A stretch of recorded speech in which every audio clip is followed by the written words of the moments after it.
104,5 Mas FM. Ngopi, ngobrol, inspirasi pagi. Ada juga Dokter Aditya Sinta Apriliana dan juga Puskesmas Dinoyo, dan kita masih ngobrolin seputar tips mencegah PTM pasca Lebaran. Oke, kita mungkin langsung lanjut lagi aja untuk Dokter Sinta. Ini mungkin tadi sudah disinggung sedikit tentang hipertensi ini ya dokter. Kalau untuk hipertensi sendiri ini seperti apa sebetulnya dokter?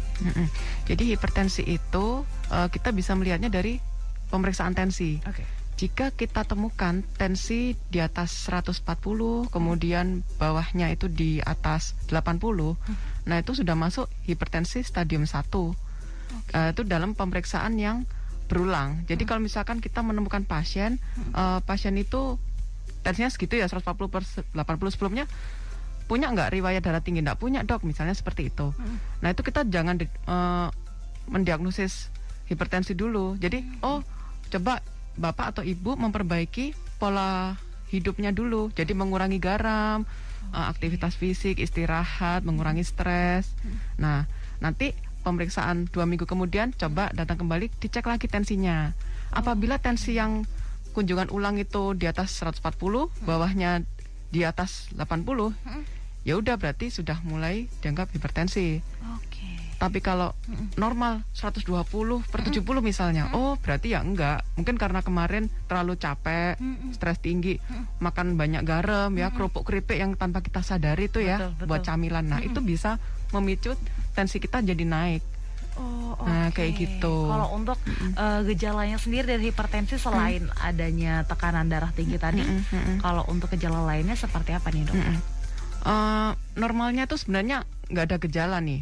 Tapi nanti kalau dalam jangka lama bisa seperti pusing, mual, muntah, terus habis itu bisa penglihatan kita bisa kabur. Itu kalau tensi kita bisa di atas 180.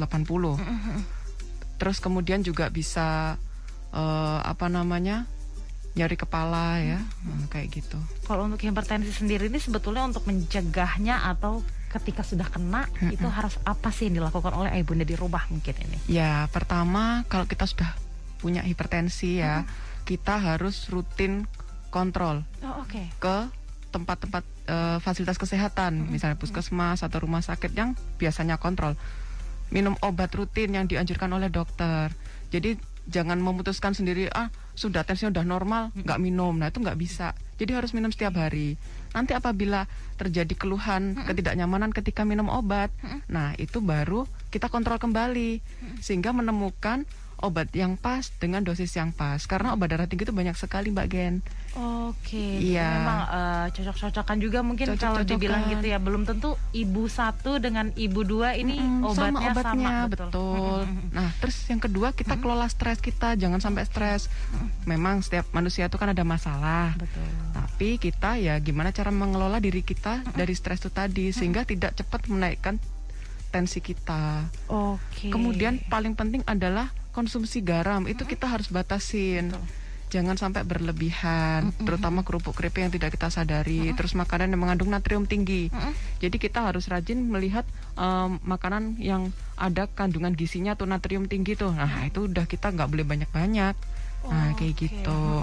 Memang sekarang juga untuk penyakit ini memang tidak pandang umur ya dokter. Betul.